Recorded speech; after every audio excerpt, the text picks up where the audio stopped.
نحمده ونصلي على رسوله الكريم أما بعد أعوذ بالله من الشيطان الرجيم بسم الله الرحمن الرحيم إن الذين آمنوا وعملوا الصالحات إنا لا نضيع أجر من أحسن عملا وقال النبي صلى الله عليه وسلم ألا فاعلموا أنتم من الله على حذر واعلموا أنكم معروضون على أعمالكم فمن يعمل مثقال ذرة خيرا يره ومن يعمل مثقال ذرة شرا يره وقال النبي صلى الله عليه وسلم أربعة من الشقاء جمود العين وقسوة القلب وطول الأمل والحرص على الدنيا وقال النبي صلى الله عليه وسلم شرار أمتي الذين ولدوا في النعيم وغذوا به همتهم ألوان الطعام وألوان الثياب يتشدقون في الكلام أو كما قال رسول الله صلى الله عليه وسلم. میرے محترم بھائی اور بزرگوں اور میری محترمہ مائیں اور بہنیں، اس مبارک دینی مجلس کے اندر ہم سب سے پہلے ہمارے مرحوم حاجی الیاس صاحب، اللہ تبارک و تعالی ان کی قبر کو نور سے منور فرمائے اور ان کی اہلیہ مرحومہ ان کی قبر کو بھی اللہ تعالیٰ نور سے منور فرمائے. ان کے اہل خانہ نے آج کی یہ نورانی مجلسیں اس کو منعقد کیا. اللہ تبارک و تعالیٰ اس کو بے حد و انتہا قبول فرمائے اور جتنے بھی مرحومین ہیں ہمارے رشتہ دار امت مسلمہ کے مرحومین جو قبروں میں چلے گئے، اللہ تعالیٰ ان تمام کی مغفرت فرمائے. اللہ کے حبیب نے فرمایا ان الارض لتبکی علی الانسان وتبکی للانسان. زمین کبھی انسان پر روتی ہے، زمین کبھی انسان کے لیے روتی ہے. اگر نیک مرد ہیں، نیک عورت ہیں اور انہوں نے نیکیاں کی، روئے زمین پر نمازیں پڑھی، مسجد کو آباد کیا، لوگوں کے فائدے کے کام کیے، اللہ کی مخلوق کو فائدہ پہنچایا، جب ان کا انتقال ہوتا ہے تو زمین ان کے حق میں روتی ہے کہ اللہ یہ لوگ کیوں چلے گئے. زمین جس راستے پر وہ چلتے تھے وہ راستہ بھی روتا ہے اور زمین جہاں کہیں وہ بیٹھتے تھے زمین کا وہ حصہ بھی روتا ہے. مسجد کے جس کونے کے اندر وہ نماز پڑھتے تھے، اپنی پیشانی کو ٹیکتے تھے، یہ کونا بھی ان کے حق میں روتا ہے. اور بعض ایسے ہوتے ہیں کہ جو لوگوں کی تکلیفوں کا ذریعہ بنتے ہیں، لوگوں کو پریشان کرتے ہیں. جب ان کا انتقال ہوتا ہے تو زمین ان کے حق میں روتی نہیں بلکہ ان کی حیاتی میں روتی ہے کہ یہ لوگ کیوں نہیں مرتے، یہ مرنے چاہیے. میری پشت پر ان کا چلنا نامبارک ہے اور میری پشت کے اوپر یہ لوگ بوجھ بنے ہوئے ہیں. کبھی تو زمین ایسے لوگوں کے زندہ ہونے پر روتی ہے کہ یہ کیوں اب تک زندہ ہے. اللہ تبارک و تعالی ہم تمام کو اپنے نیک بندوں میں شامل فرمائے اور اللہ تبارک و تعالی قیامت کے دن ہم کو ان بندوں میں شامل فرمائے جن کو اللہ تعالی بغیر حساب کتاب کی جنت عطا کرے گا. ہر دن ہماری زندگی کا کم ہوتا ہے. ایک بادشاہ کا باغ تھا، اس باغ کے اندر سیب اور انار لگے ہوئے تھے، لیکن اس باغ کے الگ الگ حصے تھے. پہلے حصے میں آپ کو معلوم ہوگا کہ سیب کی الگ الگ ذات ہوتی ہے، انار کی بھی الگ الگ ذات ہوتی ہے. پہلے حصے میں الگ ذات کے انار اور سیب تھے، دوسرے حصے میں الگ، تیسرے حصے میں الگ۔ یہ باغ بڑا خوبصورت تھا۔ بادشاہ نے ایک آدمی کو ٹوکری دی اور کہا کہ میرے اس باغ سے سب سے بہترین سیب اور سب سے بہترین انار جو تیری نگاہ میں بہتر ہو اگر تو لائے گا تجھ کو انعام دیا جائے گا۔ اس نے ٹوکری لی، باغ کے پہلے حصے کے اندر داخل ہوا۔ اس نے سیب دیکھے، انار دیکھے، بہت بھلے لگے، لیکن وہ دیکھ کر سوچنے لگا کہ اس سے بھی اعلیٰ اور بڑھیا سیب آگے حصے میں ہوں گے۔ وہاں کود گیا۔ اس نے دوسرے حصے کے اندر دیکھا، ایک دم لال لال سیب، لال انار، اس کی نظریں ٹک گئی۔ لیکن اس نے سوچا کہ شاید تیسرے حصے کے اندر ان دو حصوں سے بھی بہتر ہوں گے۔ وہاں ٹوکری لے کے گیا، وہاں اس نے دیکھا بہترین انار ہیں، بہترین سیب ہیں، لیکن اس نے سوچا کہ بھاری انعام ملنے والا ہے، تو لاؤ نے چوتھے حصے میں، وہ چوتھے حصے میں گیا۔ اس طرح وہ ایک حصے سے بڑھ کر ایک حصے میں داخل ہوتا گیا، اخیر میں ایسے حصے کے اندر پہنچ گیا جس حصے کے اندر ایک انار اور ایک سیب بھی نہیں تھا، بنجر، خالی خشک کچھ درخت تھے۔ وہ درختوں کو دیکھتا ہی رہ گیا اور افسوس کرتا رہ گیا کہ کاش میں پچھلے حصوں سے انار لے لیتا، سیب لے لیتا تو میں انعام کا مستحق بنتا۔ اب میں ایسے موڑ پر آ گیا کہ یہاں مجھ کو کچھ بھی نہیں ملا۔ اب وہاں دروازہ تھا، وہاں سے باہر نکلا، وہ ریٹرن آ نہیں سکتا تھا، ویسے ہی خالی ہاتھ گزر گیا۔ ایسی ہماری زندگی ہے۔ یہ جوان سوچتے ہیں ابھی تو ہم جوان ہیں، اگلے حصے میں نیک عمل کر لیں گے۔ پھر ادھیڑ عمر کا آدمی ہوتا ہے، 40 45، وہ سوچتا ہے کہ اللہ نے ابھی تو اور توبہ کا موقع میرے لیے رکھا ہے، آگے سوچ لیں گے۔ یہاں تک کہ آدمی بڑھاپے تک پہنچ جاتا ہے لیکن سچی پکی توبہ سے محروم رہ جاتا ہے۔ آپ دیکھو کتنے ایسے جنازے اٹھتے ہوں گے، ہم اپنے کاندھوں پر اٹھاتے ہوں گے جنہوں نے سچی پکی توبہ نہیں کی، پوری زندگی غفلت، جہالت، اللہ کی نافرمانیوں کے اندر گزار دی اور ویسے ہی قبرستان چلے گئے اور اللہ کو ناراض کر کے قبر کے حوالے ہو گئے۔ اللہ تعالیٰ ایسی غفلت والی زندگی سے ہماری حفاظت فرمائے اور اللہ تبارک و تعالیٰ ہم تمام کو فرما بردار بنائے اور ہماری زندگی ایسی کامیاب بنائے کہ ہم جب تک زندہ رہیں اللہ اور اس کے رسول کے، اس کے حبیب کی فرما برداری کر کے دنیا سے جائے۔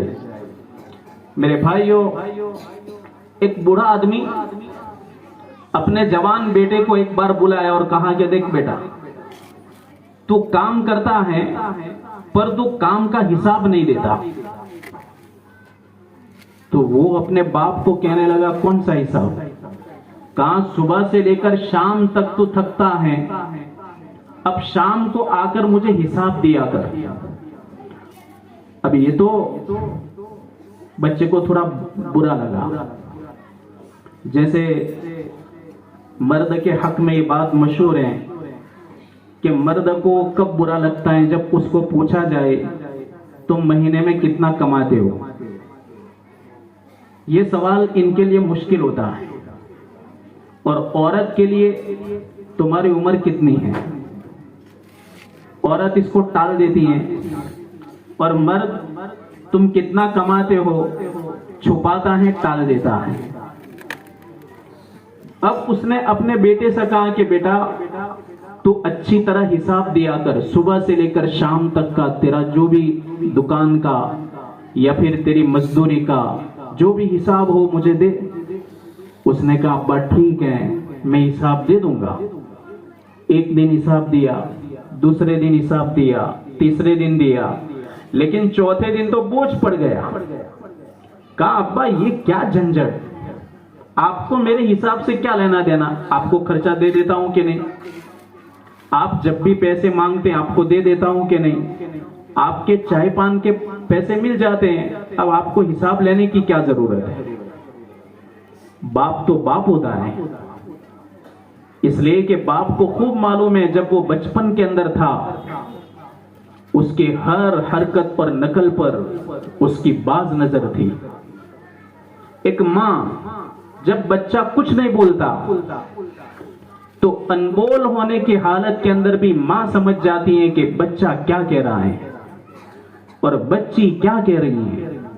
لیکن یہی لڑکا اور لڑکی جب بولتے ہو جاتے ہیں تو اسی ماں کو کیا کہتے ہیں, تجھے پتا نہ چلے. جب اس کو پتا چل جاتا تھا جب تو بولتا نہیں تھا, جب وہ بھانپ لیتی تھی جب تیرے اندر عقل نہیں تھی, تیرے رونے کو بھی سمجھ جاتی تھی, تیرے ہنسنے کو بھی سمجھ جاتی تھی, لیکن جب تجھے بولنا آیا تو اب کیا کہنے لگا, تمہیں پتا نہ چلے. یہ آج کل لڑکوں اور لڑکیوں کے رویے ہیں, 2022 میں چل رہے ہیں, آہستہ آہستہ دجالی فتنوں کے قریب جا رہے ہیں. آپ نے فرمایا قیامت اس وقت تک قائم نہیں ہو سکتی جب تک کہ بیٹیاں ماؤں کی نافرمانی کرنے نہ لگے. اب دور صحابہ میں یہ تعجب کی بات تھی کہ بیٹی, اس کے دل کے اندر تو ماں کی عظمت اور ماں کا احترام کوٹ کوٹ کر بھرا ہوا ہوتا ہے, وہ کیسے نافرمانی کر سکتی ہے. لیکن وہ تو آج ہم دیکھ رہے ہیں سماج کے اندر چلنے والی جتنی بھی نئی نئی رسمیں ہو یا سماج کے اندر اونچ نیچ, سماج میں نئے جنریشن کے اندر آنے والے نئے نئے حالات, وہ تو ہماری نظروں کے سامنے ہے. تو باپ نے کہا بیٹا تو حساب دیتے دیتے 3 دن کے اندر تھک گیا. تو کہا ابا آپ مجھے خالی ایک وجہ بتا دو کہ آپ میرا حساب کیوں لے رہے ہیں. کہا کہ بیٹا میں تیرا حساب اس لیے لے رہا ہوں تاکہ تو ایک بڑے باپ کے سامنے حساب دے تو قیامت کے دن بڑے خالق کے سامنے حساب دینا ہے. لیکن تو ایک بڑے باپ کے سامنے حساب دینے میں تھک گیا تو مالک الملک کے دربار میں تو اپنے اعمال کا حساب کیا دے پائے گا, تیری طاقت نہیں ہے حساب دینے کی. ایک باپ نے اپنے بیٹے کو اس طرح پریکٹیکلی سمجھایا. میرے بھائیوں, جنازے بوڑھوں کے خالی نہیں اٹھتے, جنازے معصوم بچوں کے بھی اٹھتے ہیں, جنازے ہٹے کٹے تندرست نوجوانوں کے اٹھتے ہیں, جنازے پہلوانوں کے اٹھتے ہیں, اور جنازے تندرست نوجوان لڑکوں کے بھی اٹھتے ہیں. اٹھتے ہوئے جنازوں کو دیکھ کر کے عبرت حاصل کرنی چاہیے کہ جس قبر کے اوپر ہم مٹی ڈالتے ہیں ایک دن آئے گا ہماری قبر پر بھی کوئی مٹی ڈالے گا. آج ہم کسی کا اعلان سنتے ہیں کہ فلاں فلاں کا انتقال ہو گیا, فلاں عورت کا انتقال ہو گیا, کل ہمارا بھی اعلان کوئی سنے گا اور تعجب سے ہم کہتے ہیں وہ تو کل تو یہاں تھا, کل تو ہم ملے تھے, کل تو بات چیت ہوئی تھی, کل تو تندرست تھا, ہمارے حق میں بھی کوئی کہے گا. یہ عبرت کا مقام ہوتا ہے کہ آدمی کے دل نرم پڑ جائے. اللہ کے حبیب نے فرمایا کہ قبرستان کی زیارت, قبور کی زیارت, قبروں کی زیارت انسان کے دل کو نرم کر دیتی ہے. آپ نے فرمایا, ایک حدیث میں نے آپ کے سامنے پڑھی, آپ نے فرمایا اربعۃ من الشقاء, انسان کے لیے 4 باتیں بدبختی کی ہیں. نمبر 1 قسوۃ القلب, انسان کے دل کی سختی. آپ دیکھو بعض لوگ اتنے سخت ہوتے ہیں, اتنے سخت ہوتے ہیں کہ آپ ان کو جس طرح بھی سمجھاؤ. ایک ہمارے در پر ایک عالم آئے جو اللہ کے حبیب کا وارث ہے کہ ان کی بات کو اگر کوئی ٹال دے, میرے بھائیوں, ان کی بات کو ٹالنے کے بعد پھر کوئی اور ہے جو ہمارے نبی کا نائب ہو, اس کی نافرمانی اللہ کے حبیب کی نافرمانی ہے. وہ ہمارے در پہ آئے اور دینی اور شرعی انداز میں وہ ہم کو سمجھائے، قرآن اور حدیث کی روشنی میں سمجھائے۔ میرے بھائیوں، ایمان والا اللہ اور اس کے رسول پر جب ایمان رکھتا ہے، یقین رکھتا ہے، تو پھر اس کا دل اقرار کرے کہ میں اس کے نائب کی بھی بات مانوں۔ کتنے لوگ آپ کو ایسے بھی ملیں گے، ہم نے تو اپنی نظروں کے سامنے دیکھا ہے، جب ان کو دینی بات سے سمجھایا جاتا ہے تو کیا ان کی زبان سے کیا نکلتا ہے؟ ابھی آپ شریعت کو رہنے دو، شریعت کو رہنے دو، شریعت کو سائڈ پر رکھو، ایسے الفاظ ہماری زبانوں سے نکلتے ہیں۔ کتنا ایمان دھندلا ہوگا کہ ایک ایمان والا 5 وقت کی نماز پڑھنے کے باوجود جب موقع آتا ہے تو اس کا دل اتنا سخت ہوتا ہے کہ وہ قرآن اور حدیث کی روشنی میں بھی نہیں سمجھتا۔ آپ نے فرمایا انسان کی بدبختی کی یہ پہلی علامت ہے۔ اب جب دل سخت ہے تو اس کا اثر آنکھ پر آئے گا، آنکھ پر آئے گا تو آنکھ سے کبھی آنسو نہیں نکلے گا، اتنا سخت دل ہو جائے گا کہ کبھی بھی آنکھ سے ایسے موقعوں پر بھی آنسو نہیں نکلے گا جہاں انسان کا دل نرم پڑ جائے اور اس کی آنکھ آنسو بہائے۔ ایک تو رونا کیسا ہوتا ہے، بعض لوگوں کو تو رومال پکڑنے کی عادت ہی ہوتی ہے۔ اکثر آپ نے ایسا دیکھا ہوگا، ہم ویسے تو نہیں کہیں گے کہ عورتوں میں عادت ہوتی ہے، لیکن ایک رونا تو وہ ہوتا ہے کہ آدمی رو کر اپنی بات منواتا ہے، اور ایک وہ ہوتا ہے کہ عبرت کے مقام پر بھی اس کی آنکھ سے آنسو نہیں نکلتے۔ دل سخت ہوگا تو آنکھ سخت ہوگی، یہ بھی انسان کی بدبختی کی علامت ہے۔ آپ نے تیسرے نمبر پر فرمایا طول العمل، لمبی امیدیں، لمبی امیدیں۔ اوہو، آپ دیکھو 65 سال کا بوڑھا ہے اور وہ اگلی امیدیں باندھ رہا ہے۔ ہم نے کتنے ایسے بوڑھوں کو دیکھا کہ وہ پراپرٹی کے سودے کرتے ہیں، ان کے سودے کتنے بڑے کروڑوں میں ہوتے ہیں، ایسا ہی لگتا ہے کہ ان کو مرنا ہی نہیں ہے، دنیا کے اندر ان کو ہمیشہ ہمیش رہنا ہے۔ اب وہ 2 روٹی کا گراہک ہوتا ہے، صرف 2 روٹی کا، لیکن آگے چل کر اس کے ایسے پروگرام ہوتے ہیں، ایسی لمبی لمبی امیدیں ہوتی ہیں کہ ان کی لمبی امیدوں کو دیکھ کر ایسا لگتا ہے کہ ابھی بھی ان کو کام کرنے کے لیے 200 سال چاہیے۔ آپ نے فرمایا چوتھے نمبر پر انسان کی بدبختی کی چوتھی علامت الحرص علی الدنیا، دنیا پر حرص اور لالچ۔ یہی لالچ ہے میرے بھائیوں کہ اس لالچ کی وجہ سے آدمی حلال اور حرام کے اندر کوئی تمیز نہیں کرتا۔ آپ دیکھو مالدار بننے کی ریس چلتی ہے، کوئی حلال کی تمیز نہیں، کوئی حرام کی تمیز نہیں، جھوٹ، فراڈ۔ اسی طرح ایمان کے سودے، ایمان کے سودے آپ دیکھو، سودے جب ہوتے ہیں تو ہم نے اپنے کانوں سے سنا کہ یہ بولا ادھر پھر گئے، ادھر ابھی بولا ادھر پھر گئے۔ کسی بھی طریقے سے آدمی پیسے والا ہو جائے، یہ اس کو دنیا کی حرص اور دنیا کی لالچ کرواتی ہے۔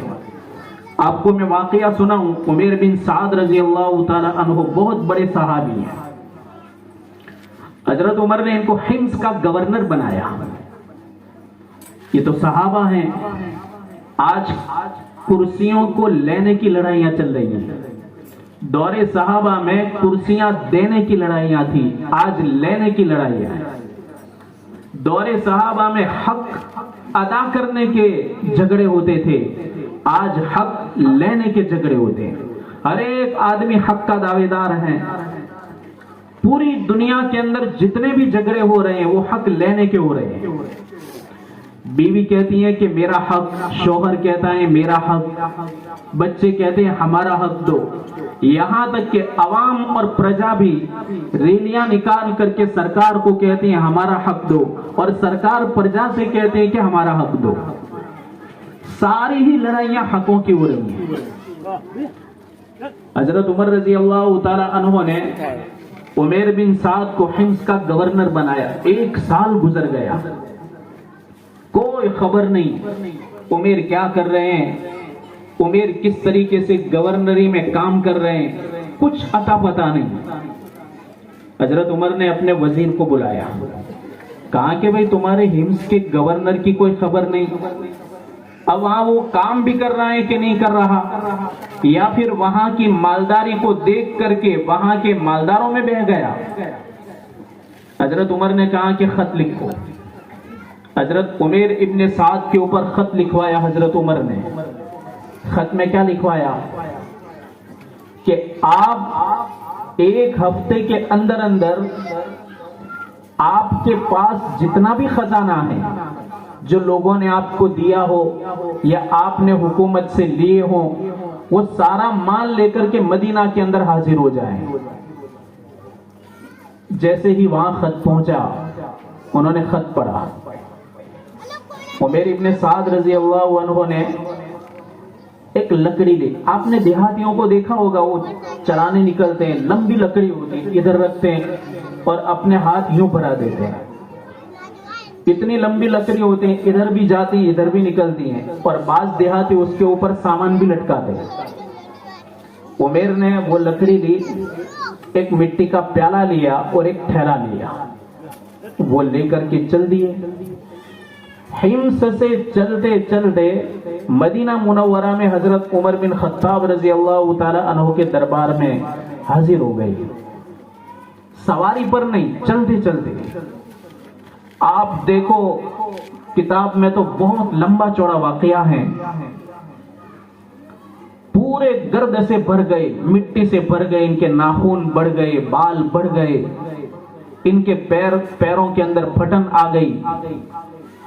اس لیے کہ چل کر آدمی کتنا چل کر کے کیسا ہو سکتا ہے. اس زمانے کے اندر تو ایسی خاص سواریاں نہیں تھی، جو سواریاں تھی گھوڑے تھے، اونٹ. لیکن عمیر کو تو وہ سواری بھی میسر نہیں ہوئی. آئے، انہوں نے اپنا تھیلا، اپنا پیالہ اور اپنی لکڑی باہر رکھ دی. حضرت عمر رضی اللہ تعالی عنہ کو اندر پیغام بھیجا کہ حمص کا گورنر آیا ہے، پورا اپنا مال لے کر کے، جو آپ نے خط کے اندر لکھا تھا وہ سارا مال لے کر آیا ہے. جب قاصد اندر گیا، حضرت عمر باہر تشریف لائے. کہا عمیر، آپ نے غصے کے انداز میں دیکھا. عمیر کو لگا شاید ان کو کوئی غلط فہمی ہو گئی. کہا کہ آپ کے پیغام پر میں حاضر ہوا ہوں حمص سے. وہ اندر آئے. کہا کہ 1 سال پورا ہو گیا، ویسے ہی آپ کو حساب کتاب دینے کے لیے میں آنے والا تھا، لیکن اچھا ہوا کہ آپ کا خط مجھے مل گیا، تو میں اپنا سب کچھ لے کر کے آپ کی خدمت میں حاضر ہو گیا. حضرت عمر نے کہا کہ حساب کتاب لاؤ، تمہارے پاس کیا ملکت ہیں وہ بتاؤ، اور تمہارے پاس کتنے درہم دینار ہیں وہ حساب لاؤ. حضرت عمر نے کہا کہ امیر المومنین، باہر پورا کا پورا سامان پڑا ہوا ہے، وہ سامان آپ گن لو اور وہ سامان چیک کر لو. حضرت عمر باہر نکلے تو دیکھا ایک لکڑی پڑی ہوئی تھی، ایک تھیلا تھا، تھیلے میں کچھ جو کے خشک روٹی کے ٹکڑے تھے، اور ایک پیالہ تھا مٹی کا، وہ پاس میں پڑا ہوا تھا. حضرت عمر نے جب اس کو دیکھا تو اپنے سر پر ہاتھ رکھ دیے اور زاروں قطار رونے لگے کہ حمص کا گورنر، مالدار ایریا کا گورنر اس حال میں حضرت عمر کے دربار میں حاضری دے رہا ہے. حضرت عمر کہنے لگے عمیر، 1 سال تک آپ سے کوئی بات چیت نہیں ہوئی، 1 سال تک آپ کی کوئی خبر نہیں پہنچی، 1 سال تک ہم تمہارے احوال سے بالکل بے خبر تھے. ہم نے سوچا کہ شاید آپ کی وہ حالت ہو گئی ہوگی کہ آپ حمص کے مالداروں کی رو میں بہ گئے ہوں گے، اور آپ شاید اللہ کے حبیب کے طریقے سے ہٹ گئے ہوں گے. ہمارے دماغ میں یہ تھا کہ عمر، اللہ معاف کرے. حضرت عمر کہنے لگے کہ عمیر تم سواری پر نہیں آئے؟ کہا کہ نہیں. کیا تم نے سواری لی نہیں یا حمص والوں نے سواری نہیں دی؟ حضرت عمیر کہنے لگے کہ اگر میں مانگتا تو مجھے سواری مل جاتی. پر عمیر نے جب اپنی تندرستی کو دیکھا تو سواری مانگنا گوارا نہیں کیا اور عمیر چل کر کے آپ کے دربار میں حاضر ہو گیا. حضرت عمر بہت روئے. آپ نے حضرت عمیر کو ایک تھیلی بھر کے دینار بھیجے، سونے کا ہوتا ہے دینار. حضرت عمیر نے فرمایا کہ عمر یہ دینار تو تمہارے گورنر کو حمص کے اندر بھی ملتے تھے، لیکن ہمیشہ وہ ایسے پیسوں کو غریبوں کے لیے بیت المال کے اندر جمع کر دیتے تھے. آپ کے دیے ہوئے دینار میں قبول نہیں کرتا، یہی مال آپ بیت المال کے اندر جمع کر دو. میں نے وہاں قبول نہیں کیا تو یہاں آپ کا کہاں قبول کروں گا؟ آپ نے اپنے وزیر سے کہا کہ بھائی عمیر کے لیے اور وہاں کی گورنری لکھ دو. تو عمیر نے کیا کہا؟ عمر نہ میں آپ کی طرف سے گورنر بنوں گا، نہ آپ کے بعد کسی اور کی طرف سے گورنر نہیں بنوں گا. آپ مجھ سے بہتر کسی آدمی کو دیکھے باصلاحیت ہو، اسی کو آپ گورنر بنا دیں. لڑائی کس کی ہو رہی ہے؟ گورنری دینے کی. میرے بھائیو، میں آپ سمجھدار لوگ ہیں. اس وقت ہم ایک بدترین دور سے گزر رہے ہیں، بدترین دور سے.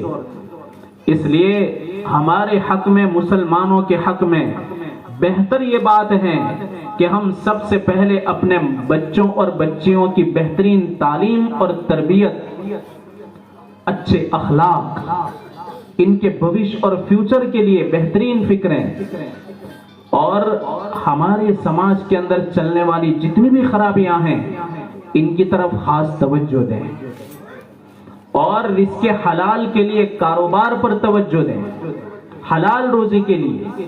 ورنہ میرے بھائیوں، آگے آنے والے احوال ایسے ہیں کہ یہ ہماری نسل ہے، ان کو کوئی راہ سیدھی نظر نہیں آ رہی ہے. آپ دیکھو کہ ہماری نسل معمولی موبائل کی رو کے اندر بہہ گئی. آپ دیکھو ہمارے بڑے بوڑھے بھی بیٹھے ہوئے ہیں. ارے برتھ ڈے تو کیا، کتنوں کو یہ بھی معلوم نہیں ہوتا کہ ہماری پیدائش کب ہوئی. اور ہر سال وہ دن آتا ہے، لیکن کبھی ان کے گمان سے بھی نہیں گزرتا. وہ دن آتا ہے چلا جاتا ہے، وہ دن آتا ہے چلا جاتا ہے. اور ابھی پتا نہیں یہ کیسا ایجوکیشن ہے. ہمارا معصوم بچہ بھی اپنا وہ دن یاد کرتا ہے جس دن اس کی پیدائش ہوئی تھی. ارے اس ملک کے وہ لوگ جو کٹر ہیں وہ بھی یورپ کی تہذیب سے نفرت کرتے ہیں، اور ایمان والا نفرت نہیں کرتا.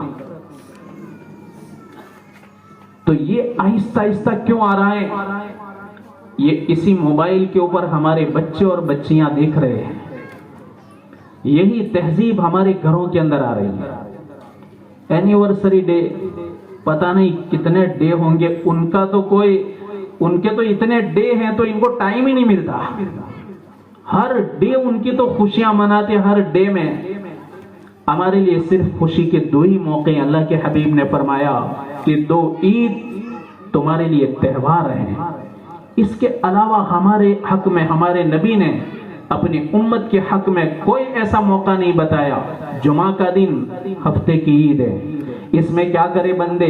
نہائے، پاک صاف رہے، اللہ کی رضامندی کے لیے مسجد میں جلدی جائے، امام صاحب جو بھی بات کریں اس کو توجہ کے ساتھ سنیں اور نماز کی پابندی کرے. یہ سب سے بڑا ہفتے کا تہوار ہے. چھوٹے چھوٹے بچے ایسے عادی ہو گئے کہ ان کو ایک نشہ ہو گیا. اور جب تک میرے بھائیوں ان کے ہاتھوں سے اس موبائل کو نہ لیا گیا، تب تک ماں باپ اگر یہ سوچے کہ ہمارے بچے آگے چل کر کے ہماری آنکھوں کی ٹھنڈک بنیں گے، یہ تو سب بھول جانا. اگر بچوں کی بہتری، ان کی بہتر سے بہتر تعلیم، اچھے اخلاق اور اچھا بھوش اور ان کا بہتر سے بہتر فیوچر اگر ہم چاہتے ہیں تو سب سے پہلے ان کے دلوں سے اس کا نشہ اتارنا پڑے گا. جوان بیٹیاں بھی اس کی عادی ہو گئی, جوان بیٹیاں بھی. اکثر جھگڑے اسی وجہ سے ہو رہے ہیں. ہم نے سماج کے اندر دیکھا کئی ایسے سنسار تھے جو خوشحال چل رہے تھے, بہتر چل رہے تھے, لیکن اس کی نحوست سے وہ سنسار برباد ہو گئے. اور کیسے ایسے نوجوان بچے کہ جو اپنے ماں باپ کے لیے بھی اور سماج کے لیے بھی ایک بہترین پونجی نظر آ رہے تھے, وہ بھی ضائع ہو گئے. اب ہم اس طرح غفلت کے حالات میں ہم گویا کہ کانٹوں کے کھیت کے اندر گلاب کو تلاش کر رہے ہیں, تو گلاب تو کیسے ملے گا؟ اس لیے بچوں کی دینی تعلیم اور دنیاوی تعلیم. ابھی مسلمانوں کے لیے ایسے گھناؤنے دور کے اندر اپنے دھندے کاروبار پر توجہ دینا اور اپنے بچوں کی دینی اور دنیاوی تعلیم پر توجہ دینا, یہ سب سے بڑی بات ہے. آپ کو معلوم ہے بیت المقدس جس وقت فتح ہوا, یورپ ایک طرف, صلاح الدین ایوبی ایک طرف. بیت المقدس جب فتح ہوا تو یورپ کی ایسی حالت تھی کہ یورپ نے دیکھا کہ دنیا میں سب سے زیادہ اگر قربانی دینے والی کوئی قوم ہے تو یہ ایمان والی قوم ہے. اس قوم نے اتنی قربانیاں دی, اتنی قربانیاں دی, اور اتنے بڑے بڑے گھا کھائے ہیں, اتنا بڑا نقصان انہوں نے اٹھایا ہے, لیکن کبھی بھی ان کے قدم میدان سے نہیں ہٹے. یورپ کو معلوم تھا کہ ان کا مقابلہ ہم نہیں کر سکتے. صرف انہوں نے ایک میدان دیکھا کہ ایک تعلیم کا میدان ایسا ہے جس میدان سے ہم اس کا مقابلہ کر سکتے ہیں. وہ آئے تعلیم کے میدان میں.